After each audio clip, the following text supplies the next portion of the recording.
It is 7 p.m. on a Friday night, and here on Classical King, that means it's time for Northwest Focus Live. This program introduces you to some of the incredible classical musicians that we have right here in the Pacific Northwest. I'm Nikhil Sarma. I am very excited to welcome back to the Spade Jenkins Studios, Lorenzo Marasso. Lorenzo is one of those guys that just has so many talents it's hard to keep track, but of those talents, they are conducting, teaching, hosting a podcast, and tonight he will be our pianist.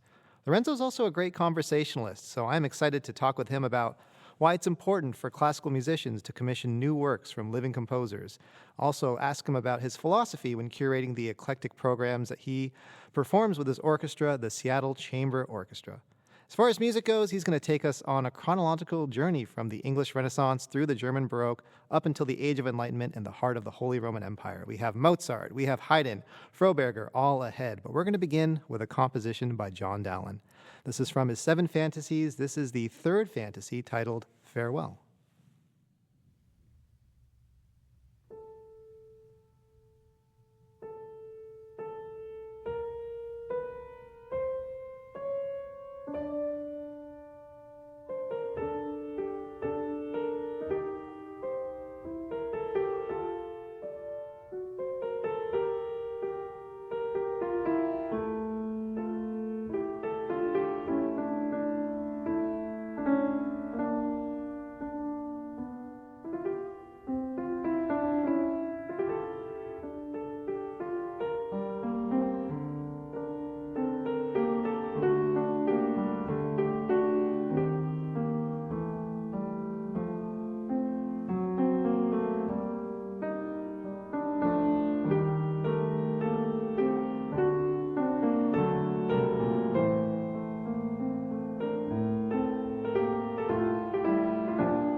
The Ricercare number 1 in C major by Johann Jakob Froberger. Before that, we heard Farewell, written by John Dowland, here on Northwest Focus Live, which is made possible through listener support. It's 98.1 Classical King. I'm Nikhil Sarma. Our guest tonight is Lorenzo Marasso, who was just performing Johann Jakob Froberger. A German harpsichordist and composer, studied in Rome under Girolamo Frescobaldi, worked as a court organist in Vienna, and highly regarded by none other than Johann Sebastian Bach. First of all, Lorenzo, welcome back. Thank you, Nikhil. It's great to be here. It's great to have you. And my first question is, out of all the Baroque keyboard composers, Johann Sebastian Bach, Domenico Scarlatti, Francois Couperin, why did you choose to share with us this work by Johann Jakob Froberger? Well, because these Ricercare, I haven't found a recording of them unless I didn't look enough in the Spotify or... I found the same problem, actually. Yes, right. So I don't think there's many people that play these pieces, and they're amazing. And so there's about 14 of them, and they're basically fugues, they're exercises. And so I just started playing them a couple of years ago, and progressively I'm learning them. And I just find them... and harmonically very interesting. Also, they're fun for the for the hands to play them. So I hear a lot of colors in this music, and so it's not necessarily like most pianists do. Like they play Scarlatti, they play Bach, and then there's other composers that have written amazing music that needs to be discovered. Yeah, I get the sense that you're really a digger for the lesser-known composers. You began the program with John Dowland, who was a lutenist, right? Yes. He was a composer, of course, but he played the lute, so he wrote most of his pieces for the lute. So the work that you played originally written for the lute, this piece called Farewell, how did you find a keyboard arrangement of it? I'm actually not really sure how I found it, but maybe somebody was... I heard the recording. I don't exactly remember. And like many pieces for guitar, they can also be played, or vice versa. They can be played on the piano, or pieces for the piano can be played on the guitar. I mean, there's guitarists who play Scarlatti sonatas, and King FM plays a lot of those. It's basically also a fugue as well, and it's a very, also harmonically completely different from Froberger. But a very interesting piece, and I actually did perform it not long ago in Tagny Jones as part of the SEO program on the idea of nostalgia and farewell. And I started with this piece, and then we played at the end. We played the HAYDN Farewell Symphony to show how the idea of farewell can be melancholic in John Dowland and more happy in HAYDN. Yeah, well, those Renaissance pieces have such a mysticism to them that, it's like you listen to them and you're all of a sudden transported back in time. Yeah. So let's get to know you a little bit. You, of course, began playing at age of 5. You studied at the Conservatory of Milan and then the Royal Academy of Music in London. You lived in Los Angeles, where you directed the String Orchestra Project. And then what brought you to Seattle? There was somebody who brought me here, who is no longer here. But I decided to stay because of I found a very, let's just begin again. This was in 2017, so it's been quite a few years. In 2021, the idea of Seattle Chamber Orchestra came along, and among other activities, and it was kind of the professional version of what String Orchestra Project that you just mentioned, the ensemble that I had in Los Angeles, which was more amateurs, had some retired profession, but it was an unpaid orchestra. So I thought to do something different and do start a professional orchestra, sort of on the idea that there's a lot of freelance talent in this town and this region, and make it also into a collaborative, type of ensemble that can shift from being a chamber music, quintet, or also string orchestra or a full orchestra. Of course, not the size of the Seattle Symphony, but there's a lot of chamber repertoire that can be. Big orchestras don't perform because they just play the big symphonies. So that was kind of the idea. Yeah, as I mentioned earlier, Lorenzo is also a conductor. He is the conductor and musical director of the Seattle Chamber Orchestra. And they will be putting on a concert coming up in April 12th, concert called Transfigured Night that features the famous Arnold Schoenberg piece, as well as a world premiere of La Nuit Étoilée, Starry Night by Jack Van Zandt, and a cantata by Johann Sebastian Bach, Ich habe genug. So let's talk a little bit about Transfigured Night. Why is this such an important piece? Well, it's still one of the expressionist, the expressionist period of Arnold Schoenberg, and it's a piece that I always loved since I discovered it when I was a kid. So it's been a long time, and it's a piece that went through a lot of transformation. It started by being a string sextet, and then I guess Schoenberg wanted to have more sound, and so he transcribed it for string orchestra. And there's two versions for string orchestra. The one we're playing is the very last one, which was done in 1943. That requires a larger string orchestra. It's just a very lush writing, and it's an amazing piece. I would, if audiences don't know about it, it's a piece that really takes you on a kind of a dream, which is what it is about. And I think Schoenberg can really do it. By being still tonal, but kind of, you can tell that he wants to get away with it. Yeah, this is Schoenberg really starting to go up right against the wall of traditional harmony, and that piece can be enjoyed if you attend the Seattle Chamber Orchestra concert on April 12th. The concert is actually called Transfigured Night, and you can go on to seattlechamberorchestra.org to buy tickets. All right, so in just a moment, we're going to hear a little bit about Lorenzo's podcast. I'm excited to talk to him about that. But first, let's hear some Joseph Haydn. So this is a piece that Haydn composed for the Good Friday service at the Holy Cave Oratory in Cadiz, Spain. So Good Friday is coming up on March 29th this month. Very appropriate piece.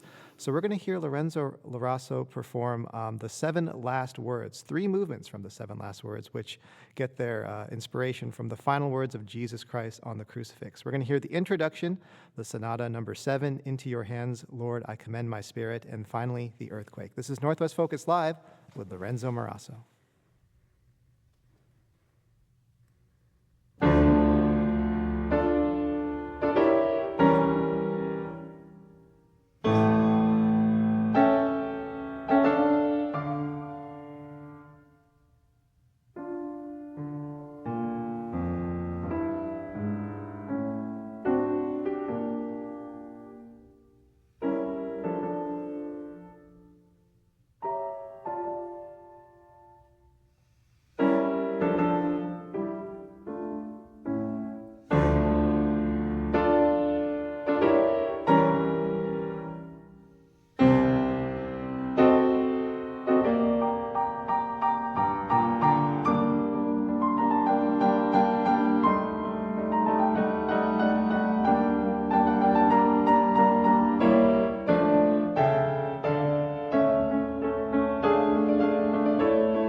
The finale from Haydn's The Seven Last Words, based on the verse from the book of Matthew that details the earthquake that happens after the death of Jesus Christ.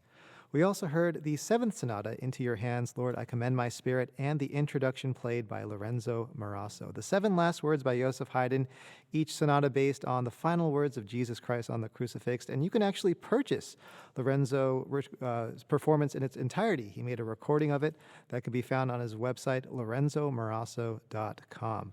All right, Lorenzo, let's talk about your nickname, the King of Repertoire, given to you by pianist Ana Cervantes. Do you have that on your business cards? No, I don't.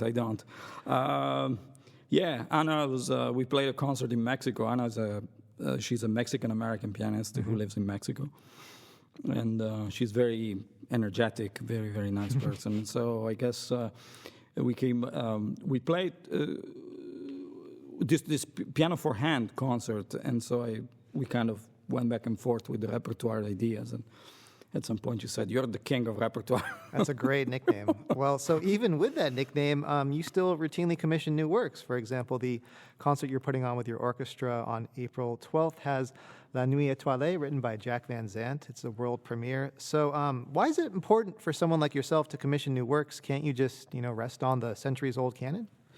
Yes. Well, first of all, I have huge respect for composer, for somebody who gets up in the morning and they write music and they make a living with writing music, and I think they need to be supported. It's just music is an infinite language, so you can still find great pieces among contemporary music, and I've been playing a lot of contemporary music in my past, and there is one side of the contemporary music, if you think about the Boulez or the Stockhausen, that is for people who are, like initiate, sort of like, and the general audience, they perhaps didn't understand that kind of music. But there's a lot of other music that can still be written. I mean, Schoenberg, when he died, he said there's still a lot of music to be written in C major. And not that Jack Van Zandt writes in C major, because he's actually an admirer of Arnold Schoenberg. That's how he became a composer, by listening to his violin concerto. Really? He decided to become a composer when he was in school. And there's a lot of creativity around, and so there's a lot of... We've been commissioning this piece with Jack. We are working on another piece next year with Vera Ivanova, who is also a composer based in the Los Angeles area. Last year we did this Orca piece by Edward Cowie, who is an English composer, who is he wrote this very beautiful atmospheric. Let's probably more watery, because it was about orca fishes, but he basically put into a string orchestra all these various sounds that these aquatic fishes can make, and so there's also music in nature to be, to take inspiration from. So, and I think it's important to, as a mission, to give chance to composers to write music for our own ensemble. And I'm very supportive of that. Yeah. That's a great answer, exactly. There's a lot of creativity and a lot of great music still to be written. So we're about to hear some Mozart, but before, I just want to say, I cannot imagine doing what you do at the piano bench, but I could actually imagine you doing what I'm doing right now, because you kind of do it. You have a podcast called Dress Rehearsal.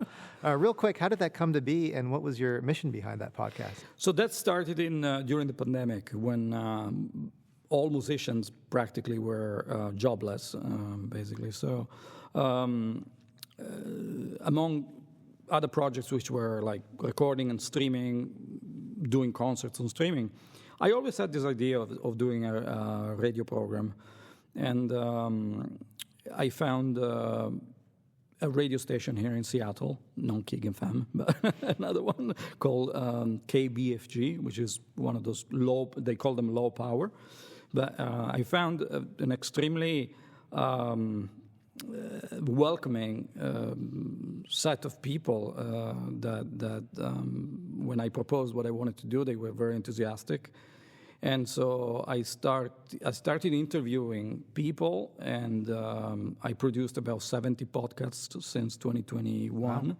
And I keep doing it. I still have a few to edit and produce. And it's also a way to meet new people, know what they do. Some of them are composers, some of them are performers. There's also a few podcasts that are not, they don't have a live composer or a live artist. It's more about the music of Hildebrand from Bingen, you know. Luigi, we talked about Luigi Nono earlier, so and that's more dictated by my personal interest to explore their music and make a podcast out of it. So yeah, it's great. There's a lot of information on there. You can find it by going on to Spotify, search "Dress Rehearsal" with Lorenzo Marasso. Okay, let's get into our final two pieces that we're going to hear tonight, coming to us from Wolfgang Amadeus Mozart. We're going to hear his Fantasia in C minor, but first we're going to hear Lorenzo Marasso perform Mozart's Adagio in B minor right here on Northwest Focus Live.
What a ride through Mozart's Fantasia in C minor, performance with Lorenzo Marasso.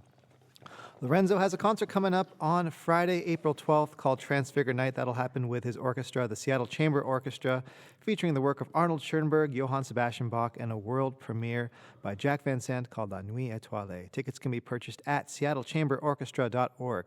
Thank you very much for tuning in to Northwest Focus Live on Classical King 98.1. Go to our Instagram, Classical King FM, to see behind-the-scenes footage of tonight's concert and get to know a little bit more about Lorenzo Marasso. Rory Lynch curates the show, inviting and scheduling our guests. Audio engineering is by Matt Ogaz. Michelle Maesta Simonson is our producer. Leona Oliveros is our social media coordinator. A big thank you to Lorenzo Marasso for being our guest tonight. I'm Nikhil Sarma, and we are about to leave the Spate Jenkins studio to send you to Meany Hall, where Peter Newman has our broadcast concert feature of the week, featuring pianist Michelle Kahn.